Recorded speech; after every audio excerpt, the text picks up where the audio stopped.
Where is everyone coming from for today's session? Why don't you put your location in the chat box, and we'd love to hear where you're coming from, what markets you serve. Hi, my name is Garrick. I am an agent here in the San Francisco Bay Area. All right, we've got people from Alabama, from Canada, Lexington, Arizona. We have all across the country. Are there any people from UK or Australia or India? There we go, India right there. I see that. Hong Kong, anybody from Hong Kong? All right, let's get started. Hi, my name is Garrick. This is a pleasure for me to host and moderate this panel, Diversity, the Key Ingredient to Your Global Success. We're here today to learn why harnessing diversity is crucial to taking your business to the next level. We have a number of star panelists with us this morning. Okay, let's go with, before we get started, this is the month of May. We're celebrating the Asian Heritage Month. And it's, okay.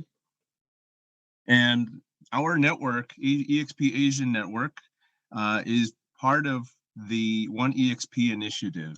And for those that have not yet been introduced to One EXP, EXP Realty is proud to announce its commitment to diversity and inclusion through this initiative, One EXP. This commitment supports EXP's culture by embracing differences, promoting equality, mutual respect, and providing a space where everyone has a voice and opportunity to succeed. Our commitment to diversity and inclusion is through education by hosting EXP meetings and coverage to ensure diversity and inclusion is representative in all of our marketing materials, press, and events. We have a number of affinity groups, and this segment today is focusing on the Asian segment. So one EXP Asian Network, South Asian Group, and EXP Middle East. Okay, so our lovely panelists today are Christiana Pugh from Washington, D.C. People who know her well say that she is fiercely competitive and has no shame in agreeing. She attracts like-minded people to achieve the unthinkable. She speaks both English and Korean. Jay Patel from Glenville, Illinois. He lives and works in India. He is a seasoned veteran of the real estate industry with 22 years of experience in multiple facets, including land development, rehab, brokerage, real estate tech. He is born in India, grew up in the United States, attended University of Illinois, Chicago, and is a managing broker licensed in the state of Illinois with EXP Realty. Jay also founded and is the CEO of a prop tech firm called India MLS, based in Mumbai, India. India MLS is designed as a national MLS, multiple listing service, and serves thousands of real estate agents in India. The database aggregates both residential, commercial property listings throughout the country. Jay is also an avid reader, writer, traveler, yoga, and golf enthusiast. And our third panelist is Dinami Al-Anjiri from Milwaukee, Wisconsin. She speaks English, Arabic, and Spanish. She is one of the leaders of the EXP Middle East group. She holds a degree in industrial engineering and international business. Her first career gave her executive background in corporate banking for the Gulf Bank of Kuwait. She also was also a director of logistics and distribution for Rich Sea, Kuwait. She also lived on 3 continents, traveled to 24 countries, and EXP has given her a good excuse to increase those numbers. I agree with that. She is the youngest and first Middle Eastern chair for the City of Mequon's Committee, Chamber of Commerce member, and a city ambassador. She specializes in commercial real estate in Wisconsin and partnered up with luxury developers in Tulum, Mexico. All right, let's start out with some trivia. And I want you all to stay till the end to find out the answer. And the question is, how many Asian countries are there? And how many can you name? Let me give you a hint. It's more than 10. Okay, guys. Okay, panelists, we love you all, and we'd like for you to share with us your thoughts on the state of the market, state of the state. How are things going in terms of diversity? And how about in real estate? Jay, let's start with you. Hi. Thank you, Garrick. It's a pleasure to be here. As far as state of the state, I guess there's two sections that I can actually discuss. One is my state of the state in the U.S., the way I see it, and also residing in Mumbai, India, our state of the state's completely different. First, generally speaking, of course, I think we all can agree that in the U.S., we're in a situation where the inventory levels are very low, and homes are flying off the shelf. I mean, it's easy to get multiple offers. In India, what I'm looking at is completely different. So if you have clients that are in India, or if there's people in the audience that are from India, they know that we're sitting in a completely different market there, where we've got a tremendous amount of inventory and not enough buyers. So it's exactly the opposite, which just kind of further reconfirms that we really need to know, either the people that we're working with, where they're coming from, so we can be more sensitive of what their needs are and what they'll be looking for. So in the States here, it's a completely different market compared to what we have there. And also more specifically, even within the US, it's quite different too, depending on where you go. Now, from a diversity standpoint, I think it's important to look at more micro in terms of whether you're in a big city or a smaller city. The bigger cities tend to have, of course, much greater diversity. I'm from Chicago, and as you can imagine, it's a very diverse city. So, we have much more exposure to different cultures and different people. And I think we're going to talk a little bit more about that later, right, Garrick, as far as just the culture side of it, knowing your customer and how to deal with them versus maybe some smaller cities. So I think this forum is actually very good because it'll help educate people on some of the nuances in terms of dealing with whether they're Indian people, Vietnamese people, African American, etc. So I'll pass it off to Christiana from there. Yeah, Christiana, why is embracing diversity so important in today's market? Seeing through a different pair of lenses or perspectives, it really helps us to open our eyes and minds to do and think differently, like, gain new knowledge and build bridges for a better way of future for generations to come. Really, the right thing to do is to be patient and be proactive in listening and accepting and, welcoming people and ideas that are different from your own, and recognizing that, their limitations in English proficiency is really in no way reflects their level of intelligence. It just feels good when you know that you're a part of a movement and, change for the better. Gandhi said, be the change you wish, to see in the world, and make an impact, and putting a stop to the cycles of, underrepresented, marginalized, discriminated populations start with just one person in one community and one culture.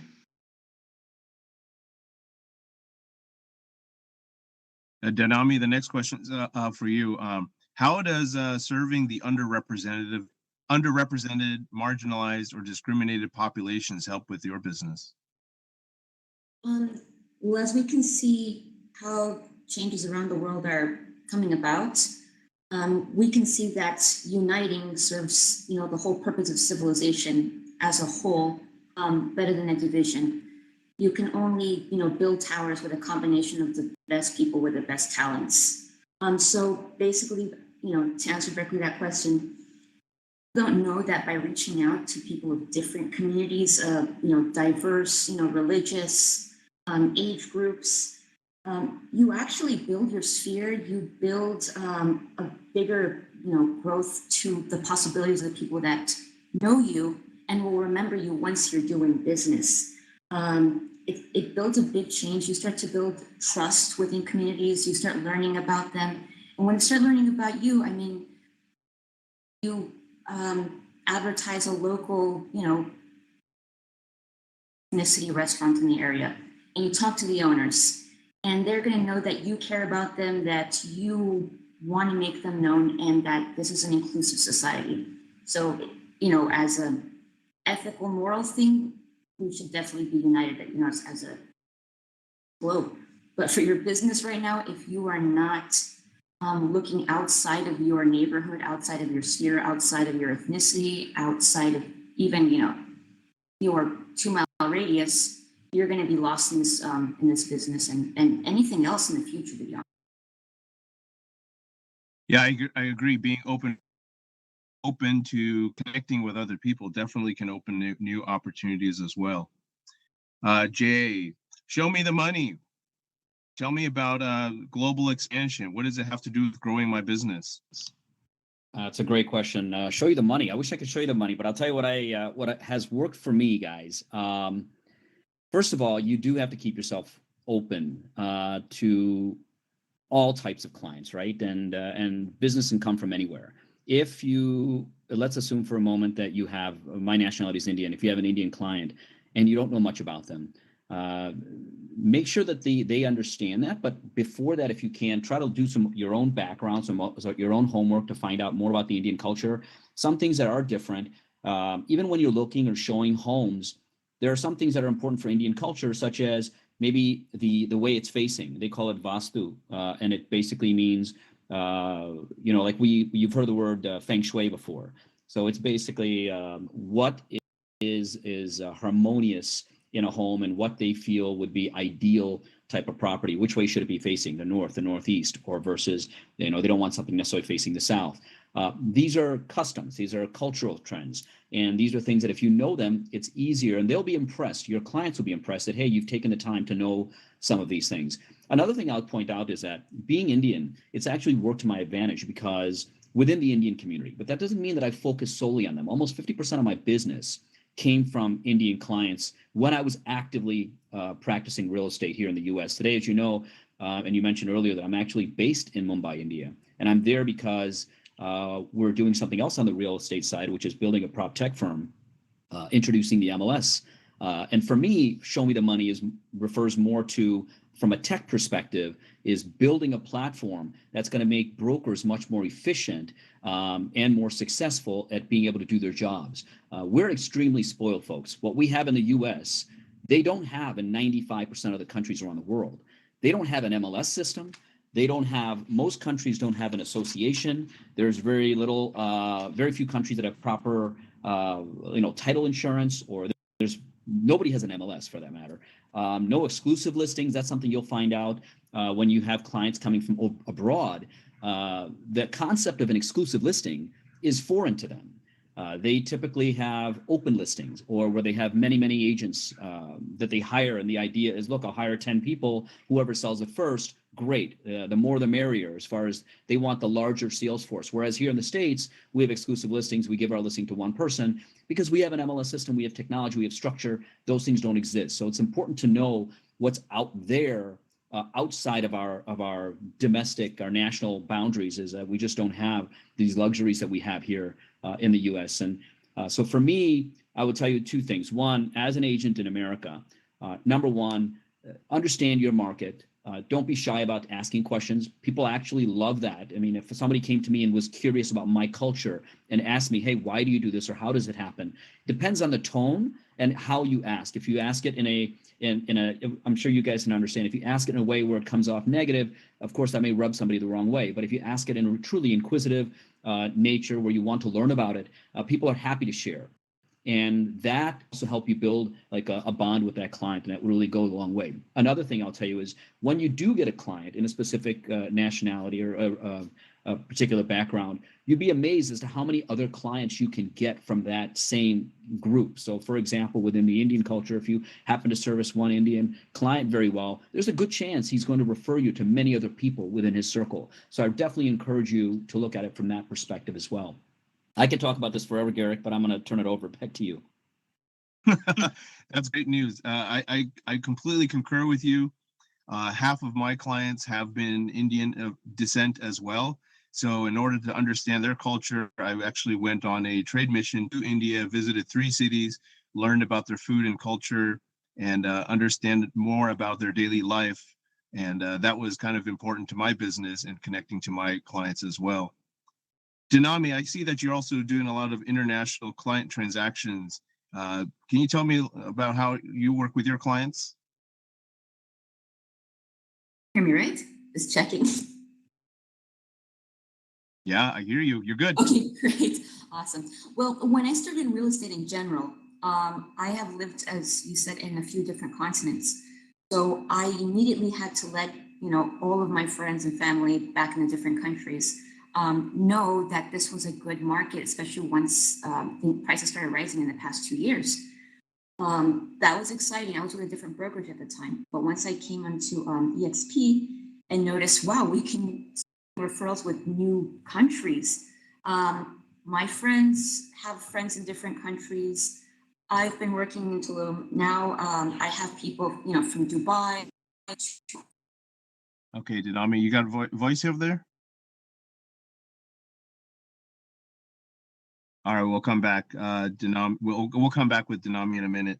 Okay, let's head on over to Christiana. I had the pleasure of meeting her. She is an attraction powerhouse. She comes to EXP to attract because this is one part of our business here. Tell us about how you're attracting the new agents to EXP with our platform. Okay, I'm sorry. I found my microphone. Okay, so, I will preface that with a question to our audience, right? Our attendees. When was the last time you felt like you were heard, like truly heard? Like, you know, when you're not the only, I want you to really understand that when you're doing an agent attraction, that, you are not the only one who has a story, and those people that have the story are really eager to tell you that story. They just haven't been asked yet, right? And when they are speaking, they are inviting you into their world.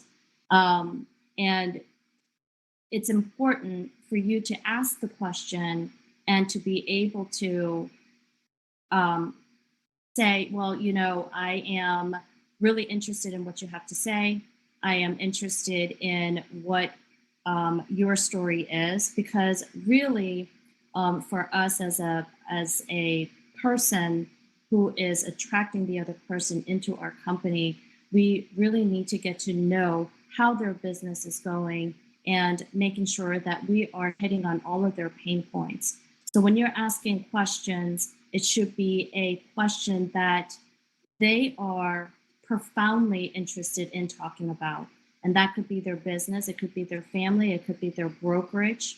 And whatever it is that they choose to talk about, that should be the subject matter that you should hold interest in, right? People will do business with people they know, like, and trust. And it has to happen in that order. So first, you need to get to know them, and they need to get to know you. And once they get to know you, they're going to make a decision whether they're going to like you or not. Once they make a decision that they like you, then they're going to start trusting you to do that business and to possibly even hear about what you have to say about the brokerage and EXP. It isn't about selling. It isn't about, making somebody come to a brokerage, but it is about our movement, right? And the movement is that we're trying to make the best possible effort to make a difference in someone's life. When you take yourself out of the equation of the conversation, that's when the magic happens. So don't worry about what you sound like. Don't worry about what you look like, but really focus in on the conversation at hand with that person. And make sure that your number one and foremost objective in all of this is that they feel like they've been heard. It's not about how much you know, but it's about how you make other people feel at the end of the day. Garrick, would you mind if I added something to that as well, relating to just agent attraction, especially if we're looking at from a global standpoint? Absolutely, Jay. So one of the things that I found, and with respect to, let's take India specifically, and I've also seen this in other countries as well, I think Christiana brought up a very good point. You've got to ask questions, right? So that goes without saying. You got to ask questions to find out about the people. But something else you need to know is also the kind of structure that they understand. And what I mean by that is in a place like India, 90% of all the agents are independents. So now why is that important? When you're an independent agent, that basically means you don't have a split. And if you don't have a split, you're used to taking home 100%. So for someone like that, we have to be ready to explain to them the benefit of giving up. In India right now, it's a 75-25. I know in the US here, we have an 80-20 split. Well, new agents that sign up in India are coming out on a 75-25. That's a tough pill for an agent to swallow, where you tell him that he's going to have to give up 25% of his earnings to come on board with EXP. So you should be ready and know what your USPs are, what EXP's USPs are. What are we going to do for them? How are we going to improve their business? The fact that they're giving up 25% is actually small compared to what they're going to gain on a larger scale. And if you can illustrate that for them, that is going to go a long way for you to be able to actually continue that conversation. Otherwise, you're going to see that people just kind of close out and they move on. Because that is, I found for me in bringing people on, is understanding where they're coming from. So if they're coming from a firm such as, like we have here in the States, other companies like a Remax or Coldwell Banker, it's very easy to speak to them. But many of these countries that we're going into don't necessarily have that. And if they do, they don't have the same penetration that they have here in the US, the franchise model. So a lot of these countries, the brokers are basically mom and pop operations, 1-2-man offices. Some might even be 10, 15-man offices, very well organized, but they don't have a split unless they're working for that particular company. But you have to be ready for a 100% earning and the question about why would I want to split that? So that's just one example. Another thing you want to be aware of in these other markets is the actual commissions that come in or that are being charged. Believe it or not, in the US, when we charge our client today, we're only charging, for example, 5% if it's a sale client, or 6%, I'm going to charge my seller. And then, of course, I'll put my cooperative compensation into the MLS. In these other countries, that's not it. First of all, in those countries, 90% of the world, the buyer pays the buyer's agent and the seller pays the seller's agent. So that's something you have to be aware of. There is very little of this cooperative compensation. Second is that even despite this the 5% that we pay here, that would be it. In India, that's not it. Despite the 5%, you've got to pay an additional what they call GST. That's an 18% tax. So these are things that you should be aware of, and because they're going to ask about this, and what's your rebuttal going to be? Because that at the end of the day has to show that EXP, even despite those issues, is still a better solution. I came and I joined EXP, I officially joined EXP about 2.5 months ago, and we've already started bringing some people on and signing them up in India. I want to present it to my brokers who are my clients, part of my MLS system there. We have over 10,000 people that were our clients, so that gives us a nice audience, target audience to be able to present EXP to. But these are some of the questions that were presented to me, and I just wanted to make sure you're aware. So when you go to war, I equate it that way. Like when you go to battle, you want to go to battle with all your artillery. Make sure you have all your ammunition. And ammunition basically means know what you want to say and what your strong rebuttals would be. Then the question gets presented, and how would you position EXP in a situation where you're competing with somebody who's potentially an independent. I don't want to speak too much about it, but if anybody has specific questions, I'm happy to discuss it privately. Jay, those were very important tips. I didn't even know that, and I think I need to do some research to figure that out too. And I'm sure each of the other countries have their own nuances that we got to get to know. Dinami, do you want to go finish up the story that you had? Yeah, definitely. So I started seeing that market, especially specifically in the Midwest, which is very the underdog in the United States, which is what I've been calling it. Just made sense of the price points that I can push it to people in different countries. I actually had 2 people come in this year from Saudi Arabia looking at condos. And I do a lot of my marketing on social media, specifically Instagram. And I know we haven't moved into a lot of countries yet, but there are still some where I have, especially a lot of my female friends, hey, how do I get into this? How do I become a realtor? I said, I'm sorry, we're not in your country yet because, we can't disclose a lot of stuff, obviously, until it's the right time. Um, but even my downline for significantly changed through EXP. We have a really, really great model. And the great thing is that they don't have to start it alone. They don't have to find all of these systems and charts and CRMs, which a lot of people would probably be blown away thinking what a CRM was in general. So this has been really exciting. And I'm just really glad in the kind of opportunities that we are going to provide to, specifically females in many of the different Eastern countries that we're in. Jay, there was a question in the chat box about women in real estate business in India. Can you just share a little bit of information about that?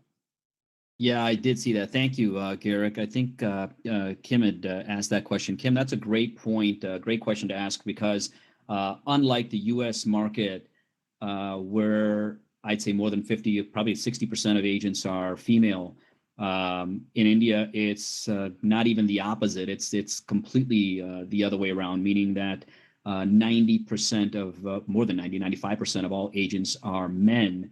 It is a male-dominated industry, but the good news is that slowly more and more women are coming in. And there are actually some associations that have been working together. We've worked with a few women. Even within our company, we were going to be establishing an initiative to help bring women into the industry, both with education and then equip them with the technology. So once they have the tools, you have the education, you have the technology tools, you can effectively work and be competitive in what was previously a male-dominated industry.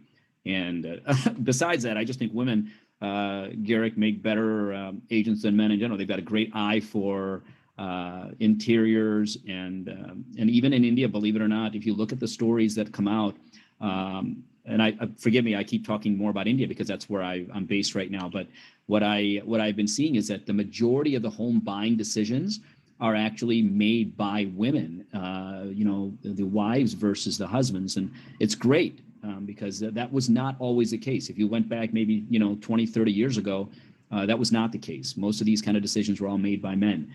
So it's a nice transition we're seeing. We have to be aware of that so that we can also support that. And we're trying to do our part in a small way in terms of educating the potential agents that come in, and then also, as I said, giving them the tools that they need to succeed. I believe that's the same case with many countries too, by the way. It's not just isolated to India, Garrick. You'll find, I think Danami can probably speak more about that with respect to the Middle East. You're going to see a very similar situation in even parts of Southeast Asia, I believe is the same case too. Closest probably to the U.S. might be Europe, but even there, I don't have the facts in terms of exact statistics. But there are more women agents in Europe compared to, I'm saying strictly speaking, percentage-wise, compared to male agents. I think that brings a good balance, because buying houses or properties is not just the specs, but also there's a emotional quality to it and aesthetic qualities to it as well. It is a home after all. It's not just a box. The next topic we're going to talk about are languages. How important are languages in the business? From my personal experience, I grew up speaking English and Cantonese at home, and spoke it mostly with my parents. And as I grew up through college, I actually spoke less and less over time. But I did have a draw to start reconnecting with my native language. And turns out my first transaction was in Cantonese. So that was a little bit of a challenge. It was mixed in with some English. Can you guys share about your experiences? How important is language in your business? Christiana, let's start with you. Yeah, so I came here when I was 8 years old. I've been here for about 40 years now, so I just gave away my age. But I can tell you that what my parents really wanted was for me to continue on speaking fluent Korean as well as English.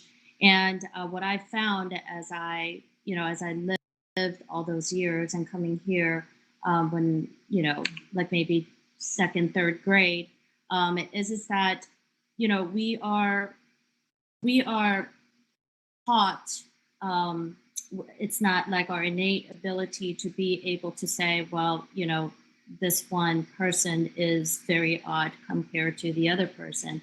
But like, it's for me, my experience was that being able to speak Korean as well as English has made a huge impact in the way I do my business, as well as I became a parent and having to see them grow into a culture where we are all different and are able to share all of this. Now, being able to speak fluent Korean has definitely its positives, where I am also able to serve the Korean community the best way I know how, as well as the English speaking community.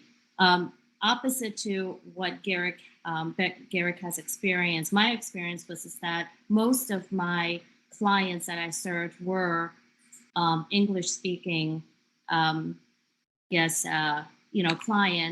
and it wasn't until maybe 5 to 7 years down the road that I came across a true Korean speaking, client, and that experience was out of this world. And to what Danami had said before, it's once you get into that space and the community, whether you are Korean or not, there's a sense of loyalty and loyalty to to that agent. So keep serving those diverse communities out there and do the best you possibly can and have the patience to be able to serve those communities as well. Back to you. Jay, Janami? Yeah. So, growing up, I actually noticed I've always had a passion for languages. And since we've traveled so much and we've spoken to so many different types of people, I've always been able to understand people with various accents, even the accents that of languages I don't speak myself. But being new in the Midwest, it was much more difficult to find people who spoke Arabic here immediately. I wasn't sure where the pockets were, but the Hispanic community was very, dominant and prominent here in Milwaukee. So they actually, most of all of my founding deals with EXP have all been with Spanish-speaking clients. Being able to doing contracts and talk about areas and giving them financial education has been really, really rewarding. I also, again, I love specifically to deal with people from different countries. It's kind of my niche. Because when I was at my different brokerage, it was very Anglo-Saxon predominant suburbs. And you just don't have a real flavor for life all the time if you're only dealing with, one or two nationalities. Here I get to deal with, at least 5 different nationalities per week. And I get to learn from them, they get to learn from me, and little by little, I'm just spreading my cultural web. Garrick, so my perspective on languages, first of all, a little background. I speak 2 fluent languages, English, and my other Indian tongue is called Gujarati. But I also speak a little bit of Hindi. When I first moved to India to start this project, I did not speak any Hindi, and that is a national language, but that doesn't really prohibit us. In fact, I'll tell you something else. India probably has more languages. It's like you have so many different languages based on every state. The country can be multiple countries. That's how diverse it is there, depending upon which region you're coming from, the south, the east, west, north, etc. I'm going to just do a little pivot, though. I think language is important. I think it's great to develop an affinity with a particular group that you're working with, especially if they find that you speak their language. But I'll tell you what I feel still what's more important, because tomorrow it's not like we're going to go out and suddenly learn a new language. But what is important is understanding the culture. When you know the culture of the people you're working with, that will speak volumes, because no one expects necessarily for you to know their language. But if they see that you're taking the time and the interest in them and their culture, that will go a long way. And I saw earlier someone had posted when I was just speaking in general about Indian clients, someone had mentioned, no electric for stoves, and that's absolutely true, guys. I mean, if you don't know Indian clients love gas stoves. They're not a big fan of electric stoves. These are these are things you never think about. Which way the home is facing. That's important to them. There's so many other little things that as you get to know this particular culture, and it doesn't necessarily have to be about home buying. It can just be about them, because sometimes it's a great icebreaker when you open up and you meet someone and they find out that you know of them, or you've read something about it, or you've tried their food or the cooking. That, I feel, is excellent in terms of breaking the ice, building a relationship, getting referrals. All that goes a long way. It all starts with really you being you, in terms of showing that you really care and that you want to get to know that person. That's going to go a lot further than anything else. Because as much as I would love to learn the languages, it was tough for me. I spent 6 years now. I've been there in India since 2015, and I'm now I would say maybe 50% fluent in Hindi after 6 years, and it takes a long time. So I can imagine if I have a client tomorrow from Japan, there's no way I'm going to learn Japanese or somebody from China Mandarin, but I can learn their culture. I can greet them the correct way, as opposed to something that they might find offensive. So it's really important, I think, from our perspective, as we're here now, we're looking at expanding internationally on a global level, that we understand the cultures of the people that we're going to be working with. Okay, this is awesome. We've got 5 more minutes. I have a 2-minute closing, but I also want to give the panelists on stage 1 additional minute if you have any comments you wanted to go and contribute.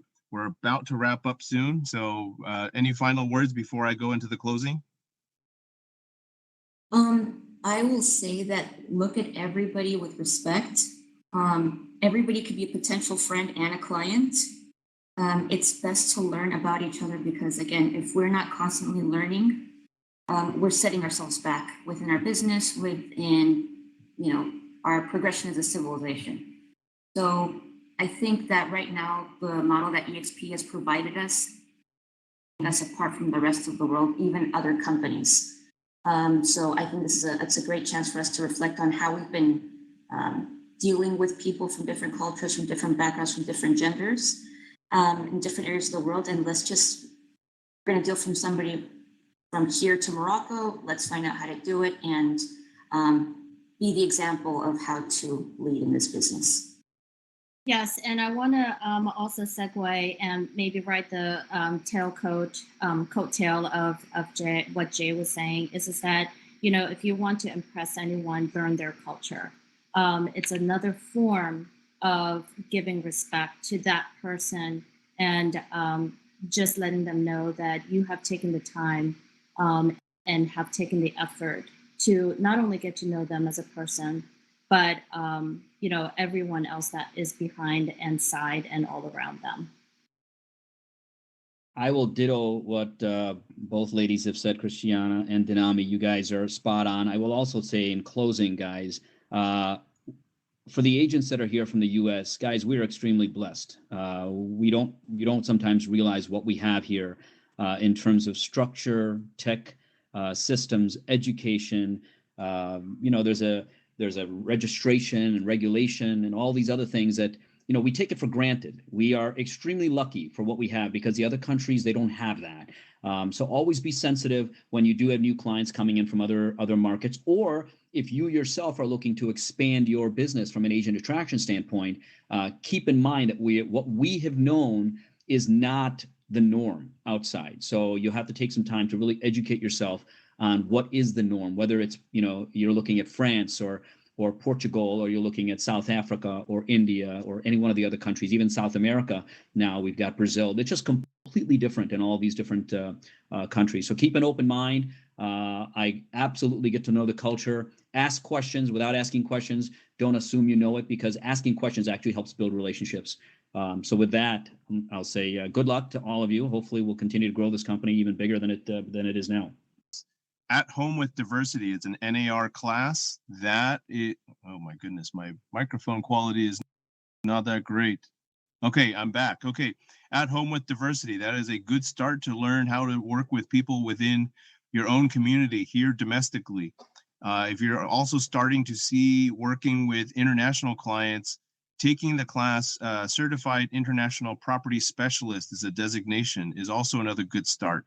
I think that I've been certified, and it gives a good ground for asking the right questions, because I think many people don't know what the questions are to ask. And when you don't know what to ask, you're just kind of stuck. And I think CIPS is a good start to do that. And then the cliff notes to understanding different cultures is kiss, bow, or shake hands. Take a look at that book. That is it's a primer. It covers about 60 different countries. It gives you the key phrases that you need to know when you're talking to somebody in that country. You get to learn if it's high context or low context. Are you allowed to show up late? And if you show up early, is that considered an insult? Amazing things. I mean, if I receive a business card, do I put it in my back pocket or do I put it in my shirt pocket? All kind of important things and subtle things that if you're not aware of, that they can cause problems, because it's not nonverbal. Join our affinity groups, EXP Asian Network, EXP Middle East, and South Asian groups. And it's not limited to Asians. We're here to share with each other our knowledge, our referrals, understanding each other. Exciting things also happening in the expansion front. EXP India has already opened 2020 Q4. Hong Kong just opened in Q2, and EXP Japan will be opening in Q3 of this year. And to wrap it up, the answer to our trivia question, how many Asian countries are there? In the chat box, how many do we have? 48 countries. So we 48 Asian countries. So, I mean, not all of us look the same. Just because you know how to do business with a Chinese person does not mean you know how to do business with a Japanese person or someone from Israel to China, Russia to India. It's a very large geography. Get to know each one of us. We're very different. Ask the questions. Meet us in EXP Workplace. Thank you for joining our session. This has been a delightful opportunity. Thank you all.